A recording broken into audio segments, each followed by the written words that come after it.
నమస్కారం నారీ భేరీ కార్యక్రమానికి స్వాగతం.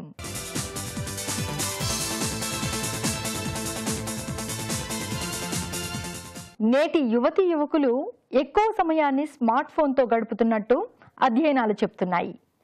ప్రతి 5 బాలికల్లో 2, ప్రతి 5 బాలురలో 1 రోజుకి 3.5 గంటల కన్నా అధిక సమయం సామాజిక మాధ్యమాలను వినియోగిస్తున్నారని లండన్ పరిశోధకులు తేల్చి చెప్పారు. 14 ఏళ్ల వయసున్న బాలికలే అత్యధికంగా సామాజిక మాధ్యమాలకు బానిసలవుతున్నారు. సామాజిక మాధ్యమాల వాడకం వల్ల మానసిక కుంగుబాటు అబ్బాయిల్లో కంటే బాలికల్లోనే ఎక్కువంటున్నారు పరిశోధకులు. నిద్రలేమి, ఆన్లైన్ వేధింపుల వల్ల బాలికలు మానసిక కుంగుబాటుకు గురవుతున్నారు. ఈ నేపథ్యంలో యువత సామాజిక మాధ్యమాలు వాడుతున్న తీరుపై చర్చను చేపట్టింది ఈ వారం నారీ భేరీ.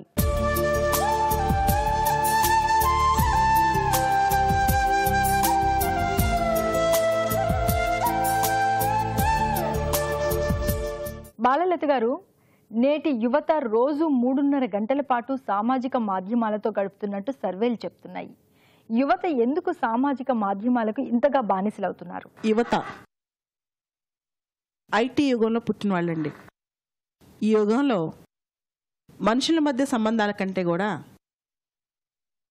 ఆన్లైన్ సంబంధాలు ఎక్కువైపోయాయి. ముఖ్యంగా ఫేస్బుక్, ట్విట్టర్, ఇన్స్టాగ్రామ్, వాట్సాప్ పర్టికులర్గా. సో దీంతో ఎక్కువ కాలం గడపడం కూడా వాళ్ళకి అలవాటు అయిపోయింది. దీనికి కారణం మారుతున్న మన కుటుంబ వ్యవస్థ. జాయింట్ ఫ్యామిలీ సిస్టమ్ నుంచి న్యూక్లియర్ ఫ్యామిలీ సిస్టంలోకి వచ్చేసాం. తల్లిదండ్రులకి చిన్నప్పటి నుంచి మాట్లాడే టైం ఉండదు, కథలు చెప్పే టైం ఉండదు. రెండోది అటెన్షన్ సీకింగ్. రోజు వాళ్ళు ఏం చేశారు, ఏం తిన్నారు, ఏ డ్రెస్ వేసుకున్నారు అందరికి తెలియాలి. మూడోది వర్చువల్ రిలేషన్షిప్స్కి ఇంపార్టెన్స్ ఇవ్వటం. అంటే రియల్ రిలేషన్షిప్స్ కాకుండా ఆన్లైన్ రిలేషన్షిప్స్ కానీ వాట్సాప్ కానీ ఇలాంటి వాటికి. ఆ తర్వాత ఈ మధ్యకాలంలో యువత ఇన్ఫర్మేషన్ కోసం నెక్స్ట్ డే వరకు కూడా ఆగే అవకాశం లేదు. క్షణంలో తెలిసిపోవాలి అందరికీ అన్నీ. అండ్ మన ఇన్ఫర్మేషన్ తప్పు పట్టడానికి కూడా అవకాశం లేదండి. ఈ రోజుల్లో ఫేస్బుక్, వాట్సాప్ లేకపోతే మనం చాలా వెనకపడిపోతాం. దానిలో తప్పు పట్టడానికి లేదు. దాన్ని ఎంతవరకు సద్వినియోగం చేసుకుంటాం అనేది చాలా ఇంపార్టెంట్. ఇక్కడ ముఖ్యంగా ఆడపిల్లలు దీని పట్ల బానిసలు అవుతున్నారు. ఎందుకంటే చాలామంది అమ్మాయిలు ఇంట్రోవర్ట్స్, బహిర్గతంగా అన్ని వ్యక్తపరచలేరు. కాబట్టి వీటి ద్వారా వ్యక్తపరచడం అలవాటు చేసుకుంటారు ఒకటి. రెండోది కొంచెం ఐడెంటిటీ సీకింగ్, అటెన్షన్ సీకింగ్. మూడోది ఏంటంటే ఒక్కోసారి మిస్యూజ్ కూడా జరుగుతుంది, ముఖ్యంగా పిల్లల్లో, అమ్మాయిల్లో. ఈ మధ్య హైదరాబాద్లో పోలీస్ కేసెస్, సైబర్ క్రైమ్స్ ఎక్కువైపోతున్నాయి. దీనిలో మేజర్ కారణం ఏంటంటే యువతలు ఉంటారు కదా, యంగ్ వయసు, ఎవరైతే కాలేజ్ గోయింగ్ గర్ల్స్ వీళ్ళు ఉంటారో వాళ్ళతో ఫ్రెండ్షిప్ చేసి వాళ్ళ ఫోటోగ్రాఫ్స్ ఇలాంటివన్నీ సంపాదించి అబ్బాయిలు బ్లాక్మెయిల్ చేయటం, ఇవన్నీ తెలుసుకుని ఉండటం మంచిదండి. శ్రీనివాస్ కుమార్ గారు, ఒక పోలీస్ ఆఫీసర్గా చెప్పండి, అసలు ఎంతమంది మహిళలు తాము ఎదుర్కొంటున్న సమస్యల గురించి, అంటే సైబర్ నేరాలకు సంబంధించి మీ దగ్గర కేసులు నమోదు చేసుకుంటున్నారు? నేను గత 1 yearగా ఈ ట్రెండ్ చూస్తున్నామండి. గత 2-3 years నుంచి ఇది పెరుగుతూ వస్తుంది గ్రాడ్యువల్గా. 2016లో 3,000 చిల్లర కంప్లైంట్, 3,000 ఆడ్ కంప్లైంట్స్ ఉన్నాయి. ఇప్పుడు ఈరోజు లాస్ట్ ఇయర్ నాకు 2018 డిసెంబర్కి 5,200 కంప్లైంట్స్ వచ్చాయి. అవుట్ ఆఫ్ దిస్ ఈ సోషల్ మీడియా కంప్లైంట్స్, అంటే మాకు డిఫరెంట్ వెరైటీస్ ఆఫ్ కంప్లైంట్స్ వస్తాయి. సోషల్ మీడియా కంప్లైంట్స్ నాకు దాంట్లో 40% సోషల్ మీడియా రిలేటెడ్ కంప్లైంట్స్ వస్తూ ఉన్నాయి. మెయిన్లీ దీంట్లో 2 areas అండి. ఒకటేమో ఈ కాలేజ్ గోయింగ్ పిల్లలు ఎక్కువ, మాకు ఎవ్రీ డే మాకు 20 to 35 కంప్లైంట్స్ వస్తాయి. దాంట్లో మాకు ఒక 7-8 కంప్లైంట్స్ ఈ పిల్లలే వస్తారు. మా కాలేజ్ పిల్లలు కానీ లేడీస్ కానీ కంప్లైంట్స్ ఇస్తారు. దాంట్లో మెయిన్ ఇందాక బాలద్ గారు చెప్పినట్టు దాంట్లో ఫేస్బుక్ అండి, ఫేస్బుక్ ఒకటి, ఇన్స్టాగ్రామ్ ఒకటి, యూట్యూబ్లు, అంటే ఈ మూడింటి మీద ఎక్కువగా ఫోకస్ చేస్తున్నారు. ఫేస్బుక్ ఏమవుతుందంటే దాంట్లో ఈ ఫేక్ ఐడెంటిటీ తోటి పంపిస్తారు రిక్వెస్ట్లు. ఇప్పుడు ఇందాక మీరు చెప్పినట్టు 3 గంటలు ఎవ్రీడే, 3 గంటలు కాదు, ఇంకే మ్యాక్సిమం టైం దాంట్లోనే ఉంటా ఉన్నారు పిల్లలు. ఇంకా పెరుగుతుంది, 3 గంటల స్ట్రాటజిక్ ఇంకా దాటింది ఇప్పుడు. మ్యాక్సిమం అదే దాని మీద ఫేస్బుక్లో ఉండడము, దాన్ని ఎక్కువ యూజ్ చేయడము. దాంట్లో ఏంటంటే ఎక్కువగా ఈ అడల్ట్స్, ఇంటర్మీడియట్ పిల్లలు, ఎక్కువగా ఇంజనీరింగ్ కాలేజ్ పిల్లలు మా దగ్గరకు వస్తూ ఉన్నారు. వాళ్ళు ఏంటంటే ఫేస్బుక్ ఫ్రెండ్ రిక్వెస్ట్ పంపంగానే వీళ్ళు యాక్సెప్ట్ చేయడం. అంటే అసలు ఫేస్బుక్ అతను ఒరిజినల్ కాదా తెలియదు. అతను తెలిసినా తెలియకపోయినా యాక్సెప్ట్ చేస్తూ ఉన్నారు. అది మేజర్ డ్రాబ్యాక్. మాకు వచ్చే కంప్లైంట్స్ అన్ని మేజర్గా అదే ఉంటుంది. అసలు ఫేస్బుక్ అనేది ఎవరు ఉపయోగించాలి?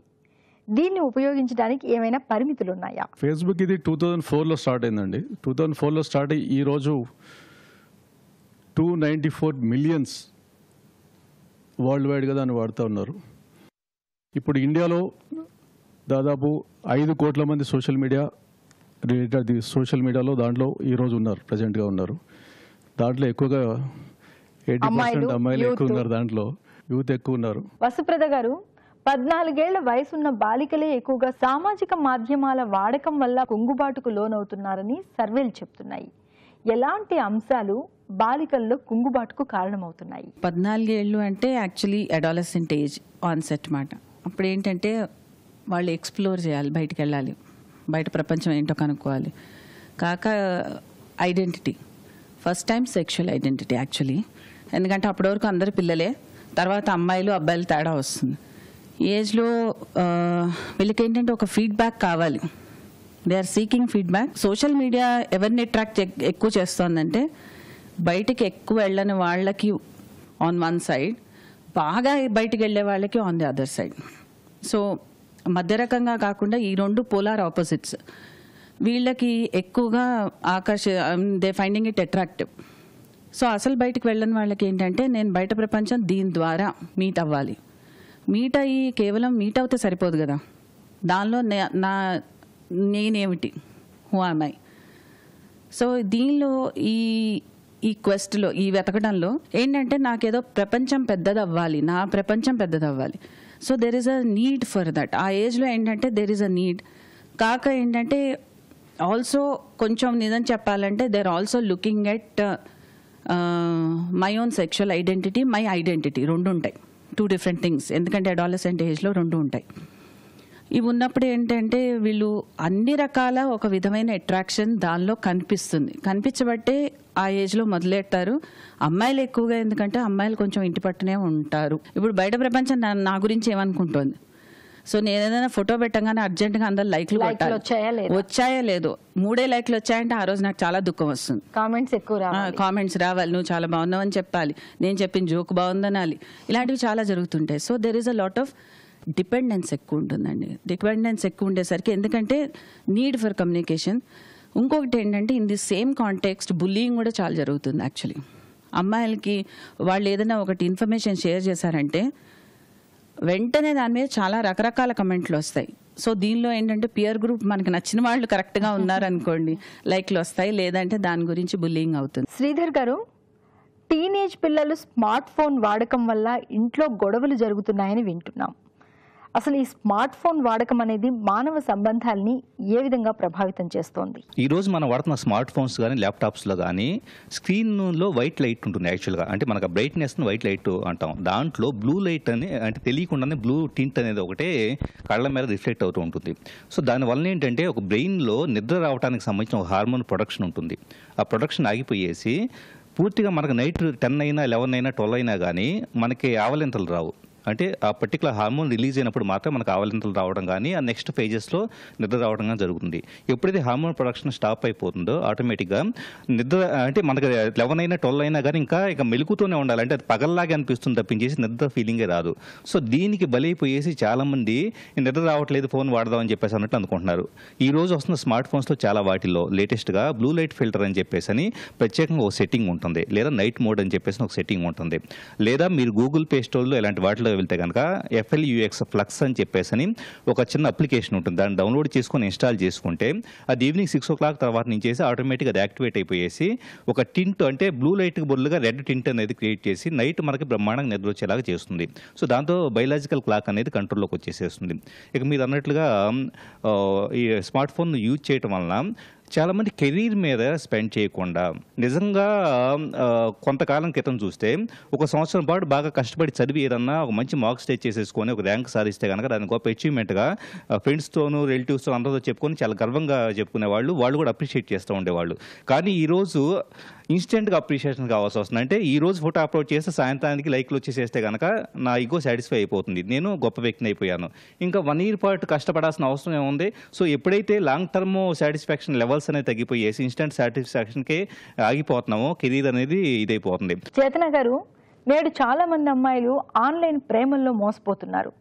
అసలు ఆన్లైన్ స్నేహాలను ఎంతవరకు నమ్మొచ్చు? ఫేస్బుక్లో ఫస్ట్ ఆఫ్ ఆల్ ఏంటంటే ఈ సర్చ్ అనేది మొదలవుతుంది. అడాలసెన్స్లో వాళ్ళు అడుగుపెట్టిన తర్వాత దర్ ఇస్ అ క్వెస్ట్ ఏంటంటే ప్రతిదీ తెలుసుకోవాలి, ఒక ఎక్స్ప్లోరేషన్ మోడ్లో ఉంటారు అందరూ. సో దానికోసం ఇప్పుడు ఏమవుతుందంటే పేరెంట్స్ దగ్గర ఇంట్లో పిల్లల్ని ఎడ్యుకేట్ చేసే టైం లేదు. ఎడ్యుకేట్ ఇన్ ద సెన్స్ వాళ్ళతో కూర్చుని వాళ్ళ ప్రాబ్లమ్స్ ఏంటి, ఫర్దర్ వాళ్ళు ఏజ్ ఎదిగిన కొద్దీ ఎలాంటి ఎన్వైర్న్మెంట్ వాళ్ళు ఫేస్ చేయాల్సి వస్తుంది, ఇలాంటివి పేరెంట్స్ కూర్చుని పిల్లలతో మాట్లాడట్లేదు, వాళ్ళని ఎడ్యుకేట్ చేయట్లేదు. అలాంటప్పుడు పిల్లలు ఇలాంటి ఇన్ఫర్మేషన్ పొందడానికి ఎక్కడికి వెళ్తారు? గూగుల్లో చదివే అంత ఓపిక మనకు లేదు, రైట్? సో ఇన్స్టెంట్గా దొరికే ప్లాట్ఫామ్ ఏంటి? ఫేస్బుక్. అక్కడ ఏంటి అన్ని రకాల వాళ్ళు ఉంటారు. అండ్ ఇంకోటి ఏంటంటే ఇన్స్టెంట్ గ్రాటిఫికేషన్ ఎక్కడ దొరుకుతుంది మనకి? 2 minute నూడిల్స్ లాగా ఫేస్బుక్లో ఒక పిక్చర్ మీరు అప్లోడ్ చేయగానే నెంబర్ ఆఫ్ లైక్స్ వచ్చేస్తాయి. మనం అప్లోడ్ చేసిన 10 నిమిషాలకు ఒకసారి స్మార్ట్ ఫోన్ తీసి చూసుకుంటూ ఉంటాం అనమాట. ఒకళ్ళు వాట్ అ నైస్ డ్రెస్ అంటారు, ఒకళ్ళు యువర్ పోజెస్ గుడ్ అంటారు. అది చూడగానే ఏంటంటే ఆ ఫీల్ గుడ్ హార్మోన్స్ ఉంటాయి చూసారా, దే జస్ట్ కిక్ అప్ అనమాట. సో వాళ్ళకి చాలా బాగా అనిపిస్తుంది, ఓ నేను ఇంత అందంగా ఉన్నాను అంటే. మనకి ఇన్నాళ్ళు మనం అందంగా లేవు అనిపించినా సడన్గా ఓహో నేను చాలా అందంగా ఉన్నాను అనిపిస్తుంది అనమాట. దానివల్ల అలాంటి కమెంట్స్ వచ్చినప్పుడు ఆటోమేటిక్గా అలా కమెంట్ చేసిన వాళ్ళకి వాళ్ళ వైపు వీళ్ళు మొగ్గు చూపుతారు. డెఫినెట్లీ అలా మొగ్గు చూపినప్పుడు ఎదుటి వాళ్ళు వీళ్ళ వీక్నెస్ కనిపెట్టేసుకుంటారు. అందరూ మనం ఏంటంటే మనం రాసే దాన్ని బట్టి మన సైకాలజీని కూడా రీడ్ చేసే వాళ్ళు ఉంటారు. What you write people can read. Okay, thank you so మచ్కి థ్యాంక్ యూ కూడా డిఫరెన్స్ ఉంది. థ్యాంక్ యూ అంటే it's very professional. Thank you so much అనగానే ఒక పక్కన స్మైలీ కూడా పెడతాం మనం. సో అప్పుడు ఎదుటి వాళ్ళ గెస్ట్ చేయగలుగుతారనమాట, ఓహో these people are quite related, వాళ్ళకి చాలా నచ్చేసింది మన కమెంట్. అలాంటప్పుడు స్లోగా ఏంటంటే మనం వనరబుల్ అయిపోయి ఈజీగా ట్రాప్ అయిపోతాం. దానివల్ల ఆ అట్రాక్షన్ అనేది పెరుగుతున్న కొద్ది చిన్నపిల్లలు. సో వాళ్ళకి ఏంటంటే అట్రాక్షన్కిను నిజంగా వాట్ ఈజ్ లైఫ్ అన్నదానికి ఆ తేడా తెలియదు. కీర్తన, సామాజిక మాధ్యమాల ద్వారా అంటే ఫేస్బుక్ కానీ, ట్విట్టర్ కానీ, వాట్సాప్, వీటి ద్వారా చాలామంది ఒకరి పట్ల ఒకరు ఆకర్షితులు అవ్వడం, ప్రేమలకు దారి తీయడం, పెళ్లిళ్ళ వరకు వెళ్ళడం ఇలాంటివి జరుగుతున్నాయి. అసలు ఈ ఆన్లైన్ స్నేహాలను కానీ ప్రేమలను కానీ ఎంతవరకు నమ్మొచ్చు అంటారు? మీ అభిప్రాయం ఏంటి? 14 years పిల్లలకి ఫేస్బుక్ ఇచ్చి యూజ్ ఇట్ అని చెప్తే వాళ్ళకి ఫస్ట్ వచ్చేది ఏంటంటే they want to explore the world. They don't know anything. It's just like కొత్త కార్ వచ్చింది, కొత్త టాయ్ వచ్చింది, you want to use it until you know what it is. So it's like that. ఎంతవరకు నమ్మచ్చు అని అడిగారు. I don't think it's trustworthy. నమ్మకూడదు, అస్సలు నమ్మకూడదండి. సో దేర్ ఇస్ ఒక ఫ్రెండ్ ఉన్నారు నాకు, she studying BTech 2nd year. దానికి ఫ్రెండ్ రిక్వెస్ట్ వచ్చింది. మ్యామ్ అన్నట్టు మ్యూచువల్ ఫ్రెండ్స్ చూసుకున్నారు. 32 మ్యూచువల్ ఫ్రెండ్స్ యాక్సెప్ట్ చేసింది, మాట్లాడడం స్టార్ట్ చేశారు, కలుద్దాం అనుకున్నారు. అటువైపు అబ్బాయి తను ఏం మెసేజ్ పంపించాడంటే నాకు 20,000 కావాలి న్యూ ఇయర్కి, పంపించేసే. ఇది నాకు కాల్ చేసి 20,000 అరేంజ్ చేస్తావా అని అడిగింది. సో ఇది మా అమ్మకి వెళ్ళి చెప్తే ఒకటే అంది, ఫ్యామిలీకి ప్రాబ్లం అయ్యి మొన్న ఇంటికి వచ్చి ఏడ్చిన అమ్మాయి ఎవరో ఫేస్బుక్ ద్వారా పరిచయం అయ్యి 23 years అమ్మాయి ఫేస్బుక్ ద్వారా పరిచయం అయ్యి ఫేస్బుక్లో డబ్బులు అడిగితే ఇది డబ్బులు ఇవ్వడానికి రెడీగా ఉంది. This is your mind maturity. ఈ రకంగా నమ్ముతున్నారు, అవతల వ్యక్తులు నమ్మించగలుగుతున్నారు. Exactly. So it's not trustworthy. Not only for 14 years, it's not good for anybody. Deedeepya, చదువుపైనే కాదు ఉద్యోగ నియామకానికి సంబంధించి కూడా చాలా సంస్థలు ఫేస్బుక్ అకౌంట్స్ని పరిశీలించి దాన్ని బట్టి నియామకాలు చేపట్టడం జరుగుతోంది. అసలు ఈ సామాజిక మాధ్యమాలు అనేవి ఉద్యోగ జీవితంపై ఎలాంటి ప్రభావాన్ని చూపిస్తున్నాయి? ఈ సోషల్ మీడియా అనేది చాలా కూడా మనకి తెలియకుండానే టెనేషియస్గా మనది ఇంటిగ్రల్ పార్ట్ అయిపోయింది లైఫ్స్లో. అంటే అఫ్కోర్స్ ఇట్ ఈస్ అంటే ఒక గ్లోబల్ ప్లాట్ఫామ్, చాలా మందిని కనెక్ట్ చేస్తూ వాళ్ళ ఆలోచనలు, అభిరుచులు, అభిప్రాయాలు ఇవన్నీ తెలుసుకోవడానికి ఒక గ్లోబల్ ప్లాట్ఫామ్గా అయితే యూజ్ అవుతోంది. కాకపోతే రీసెంట్గా వరల్డ్ ఆఫ్ వర్క్ అన్న వాళ్ళు ఇచ్చిన రిపోర్ట్ ప్రకారం ఎవ్రీడే మనం ఒక 2.5 hours వర్క్ అవర్స్లో మనము Facebook or any other social media మీద మనం టైం స్పెండ్ చేస్తున్నాము. అంటే that accounts for 13% loss of productivity. దానివల్ల మనకి వరల్డ్ వైడ్గా ఒక thousands of crores లాస్ వచ్చిందని 2016లో వాళ్ళు ఇచ్చిన రిపోర్ట్ ఇది. అండ్ మనం దీని మీదే ఇలాగే కాన్స్టెంట్గా ఎంగేజ్ అయి ఉండటం వల్ల ప్రొడక్టివిటీ అనేది చాలా తగ్గింది.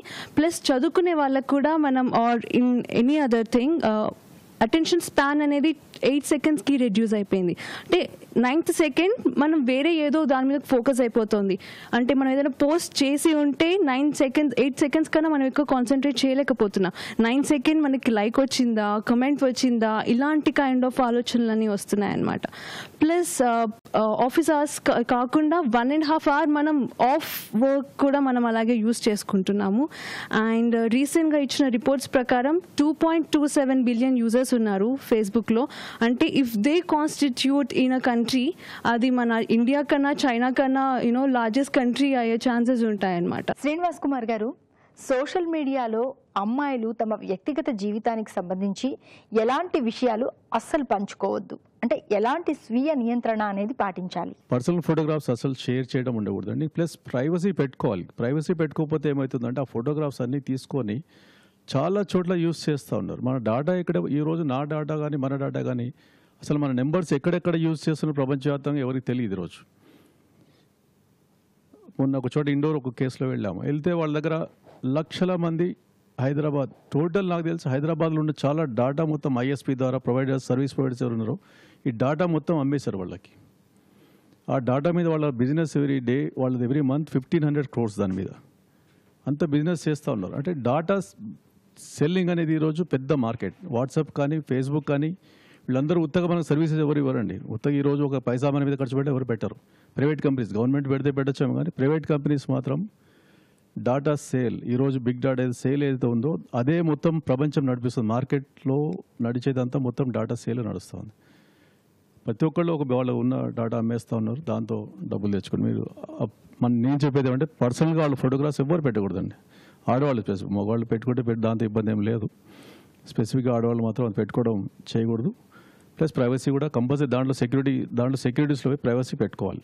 బాలలత గారు, అమ్మాయిల విషయంలో ప్రేమ కానీ స్నేహం కానీ ఉద్యోగ జీవితం కానీ వీటన్నింటినీ కూడా సామాజిక మాధ్యమాలు అనేవి ఏ విధంగా ప్రభావితం చేస్తున్నాయి? మనం సామాజిక మాధ్యమాల ప్రభావం చూసుకుంటే మన ఎక్స్టర్నల్ అఫైర్స్ మినిస్టర్ గారు సుష్మా స్వరాజ్ ఆవిడ కొత్తగా ట్వీట్ డిప్లొమసీ అంటే ఆవిడ 24/7 అర్ధరాత్రి పూట కూడా ట్విట్టర్లో రెస్పాండ్ అవుతారు.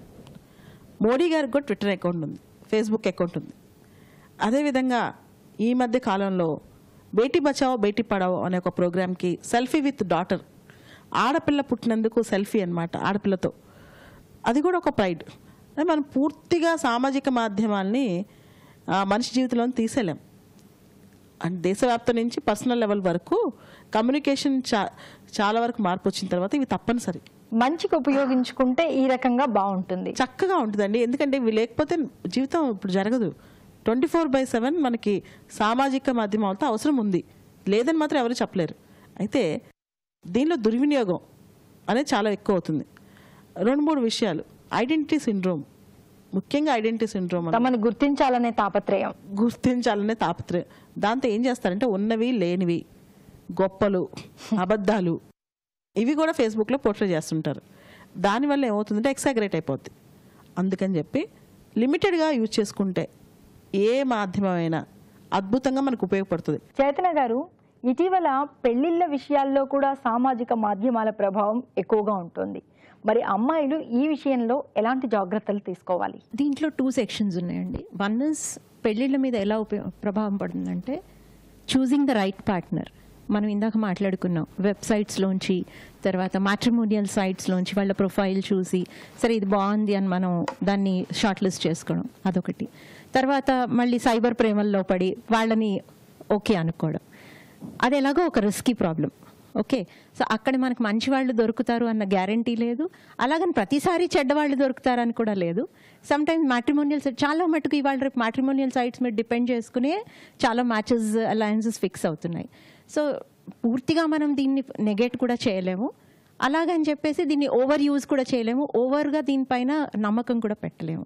అదొక ఆస్పెక్ట్. సెకండ్ ఆస్పెక్ట్ మీరు చూస్తే మ్యారేజెస్, ఆల్రెడీ మ్యారీడ్ కపుల్స్ మీద కూడా దీని ప్రభావం చాలా ఉంది. ఎందుకు అంటే ఇప్పుడు డే మొత్తం కపుల్ బిజీగా ఉంటారు, హస్బెండ్ అండ్ వైఫ్.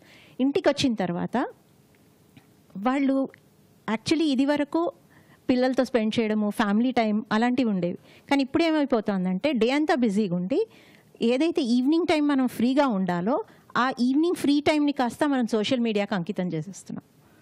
ఎందుకు అంటే దాంట్లో ఇన్ఫర్మేషన్ వచ్చేసింది. ఇప్పుడు సపోజ్ మేమే ఉన్నాం అనుకోండి, ఇది వరకు మెయిల్స్ వచ్చేవి, సరే మీది ప్రాజెక్ట్ ఉంది, ఇది మీరు ఎలా అటెండ్ అవ్వండి. కానీ ఇప్పుడు మాకు మెయిల్స్ రావడం ఆపేశారు, అందరూ వాట్సాప్లు పెడుతున్నారు, ట్విట్టర్ పెడుతున్నారు. సో ఇప్పుడు ఎలాగైపోయిందంటే మాకు నచ్చినా నచ్చకపోయినా కాన్స్టెంట్గా మేము వాట్సాప్ చూసుకుంటూ ఉంటాం అనమాట. శ్రీధర్ గారు, నేటి యువత సామాజిక మాధ్యమాల పట్ల ఎలాంటి అవగాహన కలిగి ఉండాలి? అంటే సామాజిక మాధ్యమాలను జీవితానికి ఉపయోగపడే విధంగా ఎలా మలుచుకోవాలి? ఖచ్చితంగా సోషల్ మీడియాలో ఒక మంచి ఎడ్యుకేషనల్ కంటెంట్ డిస్కస్ చేసుకోవడానికి మంచి ఫోరమ్స్ ఉన్నాయి. అలాగే ఎడ్యుకేషనల్ మెటీరియల్లో యూట్యూబ్లో కావచ్చు, అన్ని చోట్ల కూడా ఉన్నాయి. సో వీటిని కనుక మనం కన్జ్యూమ్ చేసుకోగలిగితే, అలాగే ఆక్స్ఫర్డ్ యూనివర్సిటీకి సంబంధించిన వికీపీడియా మంచి మంచి రిసోర్సెస్ అందుబాటులో ఉన్నాయి. సో మనకు టెక్నాలజీని, సోషల్ మీడియాని మనకు బాగు కోసం, మన లైఫ్ కోసం వాడుకోవాలనుకుంటే కనుక డెఫినెట్గా మంచిగా వాడుకోవచ్చు. కాకపోతే ఏది అంతవరకు కంట్రోలింగ్ మెకానిజం అనేది తెలుసుకోగలిగితే, నిజంగా ఫోటోలు షేర్ చేయడం అనేది ఎక్కడెక్కడో మార్పుడు ఫోటోలే కాదు, మార్పుడు వీడియోలు కూడా. అంటే ఒక మనిషి, ఒక అమ్మాయి ఒక 4-5 ఫోటోలు సేకరిస్తే ఆ అమ్మాయి ఒక అశ్లీలమైన వీడియోలో నటించినట్లుగా జస్ట్ ఒక అరగంటలో వీడియో తయారు చేసే విధంగా కూడా ఇది టెక్నాలజీ వచ్చింది. సో వీటన్నిటిని దృష్టిలో పెట్టుకొని, అంటే టెక్నాలజీ పరంగా ఉన్న ఛాలెంజెస్ని దృష్టిలో పెట్టుకొని కనీసం ఎవరి జాగ్రత్తలో వాళ్ళు ఉంటూ మనకి ఈ టెక్నాలజీని ఎంతవరకు బెటర్గా మన లైఫ్ వాడుకోవాలన్న విచక్షణ ఉంటే కనుక ఖచ్చితంగా మెరుగైన ఫలితాలు సాధించవచ్చని చెప్పేసి నేను అనుకుంటున్నాను. టెక్నాలజీని జాగ్రత్తగా ఉపయోగించుకుంటే మంచిదే, కానీ దారి తప్పితేనే ప్రమాదం. ముఖ్యంగా అమ్మాయిలు సామాజిక మాధ్యమాల వాడకంలో చాలా జాగ్రత్తగా ఉండాలి. చదువు మీదే కాదు, ఉద్యోగాలు, పెళ్లిళ్ళు, జీవితాలపైన సామాజిక మాధ్యమాలు తీవ్ర ప్రభావాన్ని చూపిస్తాయని నిపుణులు చెప్తున్నారు. ఇది నేటి నారీభేరి. వచ్చే వారం మరో అంశంతో మళ్ళీ కలుద్దాం. అంతవరకు సెలవు. నమస్కారం.